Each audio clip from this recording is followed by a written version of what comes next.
Em 1º de fevereiro de 1974, o centro de São Paulo viveu uma de suas maiores tragédias.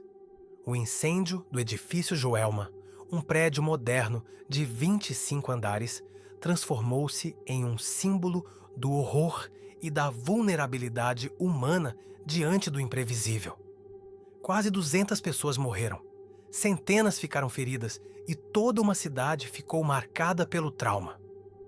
Mas entre as muitas histórias que nasceram daquele dia, uma se mantém viva até hoje. A das chamadas 13 Almas. Um grupo de vítimas anônimas que, segundo muitos, ainda clama por paz. O Brasil dos anos 1970 vivia um período de expansão econômica e urbanização acelerada. São Paulo era o motor dessa transformação. O Joelma, inaugurado em 1972, representava essa nova era de modernidade. Fachada de vidro, 25 andares, ar-condicionado central e escritórios de empresas financeiras. Mas havia um problema comum a quase todos os prédios da época: a falta de protocolos de segurança contra incêndios.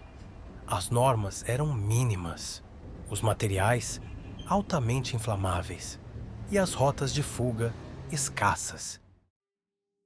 Na manhã de 1º de fevereiro, pouco antes das 9, um curto-circuito no ar-condicionado do escritório de um banco no 12º andar deu início ao incêndio. O fogo se espalhou rapidamente pelos cabos elétricos e pelo forro de madeira e se alastrou por cortinas e carpetes. A fachada sem proteção contra as chamas também foi tomada.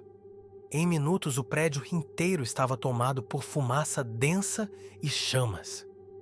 Pessoas tentavam escapar pelas escadas, mas logo descobriram que o calor e a falta de ventilação tornavam o ar irrespirável. Elevadores pararam de funcionar. Alguns funcionários se refugiaram nas janelas, acenando com panos e pedindo ajuda. O resgate aéreo começou com helicópteros civis, mas o calor intenso das chamas tornava impossível qualquer aproximação. Somente com a chegada de um helicóptero militar da Base Aérea de Santos, um robusto Bell Huey, a operação pôde avançar.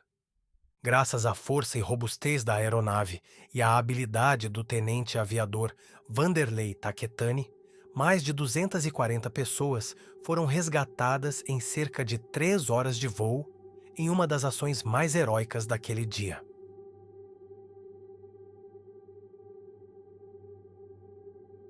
A tragédia durou menos de 4 horas, mas o saldo foi devastador. 187 pessoas morreram, mais de 300 ficaram feridas. Entre os mortos, havia um grupo que jamais seria identificado: 13 pessoas encontradas dentro de um dos elevadores. Os corpos foram encontrados completamente carbonizados, lado a lado. Sem documentos, sem pistas, sem nomes. Diante da impossibilidade de identificação, as autoridades decidiram sepultar os 13 corpos juntos em uma ala no cemitério de São Pedro, na zona leste de São Paulo. A lápide recebeu uma inscrição simples: As 13 Almas. Com o passar dos anos, o local se transformou em ponto de peregrinação. Pessoas passaram a acender velas, deixar flores e bilhetes pedindo ajuda para causas desesperadas. O culto popular às 13 Almas ganhou força. Muitos acreditam que, por terem morrido presas, suas almas ajudam quem também se sente preso em alguma situação difícil, física, emocional ou espiritual. Mas entre as muitas histórias que cercam o túmulo, uma em especial ganhou destaque no imaginário popular. Segundo relatos orais, um antigo funcionário do cemitério teria ouvido gritos e gemidos vindos da sepultura nos primeiros dias após o enterro. A história conta que, tomado pelo medo, ele teria jogado água sobre o túmulo e, a partir desse momento, o som cessou. O relato foi repetido por visitantes e apareceu em publicações sobre o caso nas décadas seguintes, apesar de não haver registro oficial ou testemunho documentado que confirme o episódio. Pesquisadores de religiosidade popular, como a antropóloga Regina Rodrigues, interpretam o relato como uma expressão simbólica do luto coletivo. Para ela, os gritos seriam uma metáfora para o sofrimento das vítimas e também para o sentimento de impotência da sociedade diante da tragédia.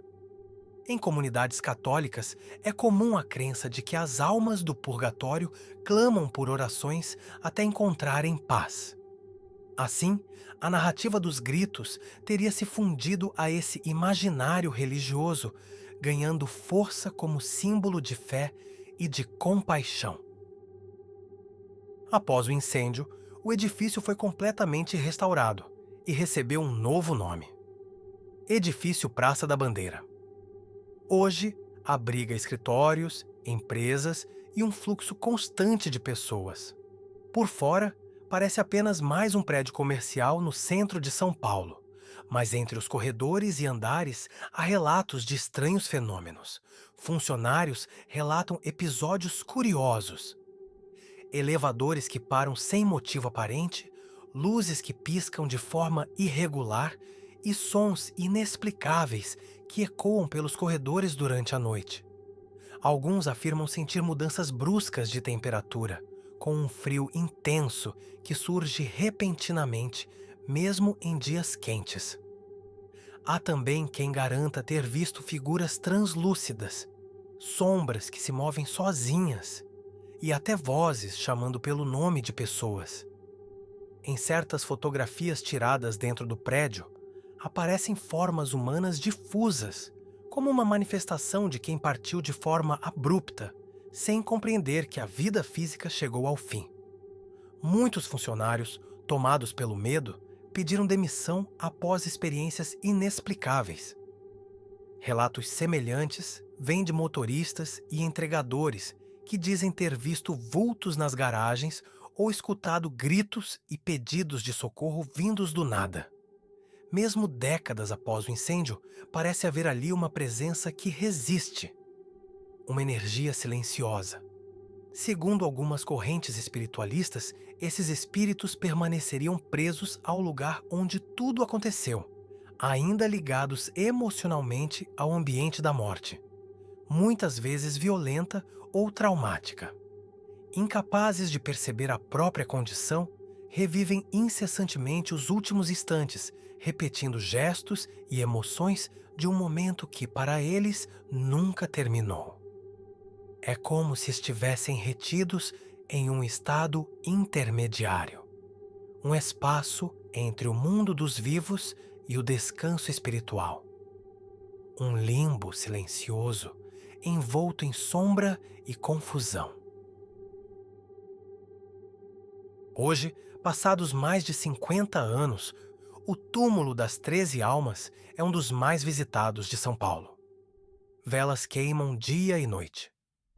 Muitas pessoas afirmam ter recebido graças, desde curas até reconciliações familiares.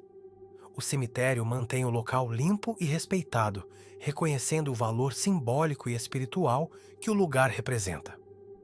Para uns, trata-se de fé. Para outros, de lenda urbana. Mas para todos, é um lembrete do poder da memória e do impacto que certas tragédias deixam na alma coletiva de um país. O incêndio do Joelma mudou a legislação brasileira de segurança em edifícios. Deixou marcas profundas na arquitetura, na cidade e em todos que testemunharam o episódio. As 13 almas permanecem sem nome, mas não foram esquecidas. Não há limite entre o real e o espiritual. Sua história nos lembra que, às vezes, a tragédia humana e o mistério caminham lado a lado, e que algumas vozes, reais ou simbólicas, continuam a ecoar, pedindo apenas uma coisa: lembrança e paz.